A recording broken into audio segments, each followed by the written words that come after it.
मनसेचे नेते बाळा नांदगावकर यांनी देवेंद्र फडणवीस यांची सागर बंगल्यावरती जाऊन भेट घेतलेली आहे। एका खासगी कार्यक्रमाच्या निमंत्रण पत्रिकेसंदर्भात भेटण्यासाठी आपण निमंत्रण देण्यासाठी गेल्याचं बाळा नांदगावकर यांनी सांगितलेलं आहे। परंतु उद्या निकाल आहे आणि त्याआधी ही भेट झाल्यानं सध्या चर्चेला उधाण आलंय।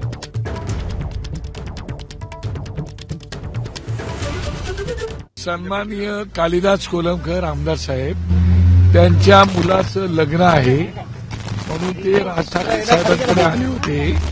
सकाळी त्यांनी राजसाहेबांना पत्रिका दिल्यानंतर ते इकडे पत्रिका द्यायला दिक्षेप साहेबांकडे आले होते।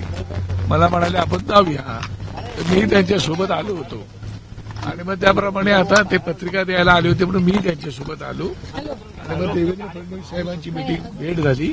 त्यांना आणायच्या शुभेच्छा दिल्या, आले आहेत तर शुभेच्छा दिला आणि शिवाय त्यांनी मला पाठिंबाही दिला होता म्हणून त्यांचा आभारही मानले। नाही, बिलकुल पुढची जी काही चर्चा असेल ना, कुठली चर्चा आणि कोणासोबतची चर्चा ही सन्माननीय माझ्या पक्षाचे नेते प्रमुख राज ठाकरे साहेबच करतील आणि तो त्यांनाच अधिकार आहे जे काय असेल ते। एबीपी माझा, उघडा डोळे बघा नीट।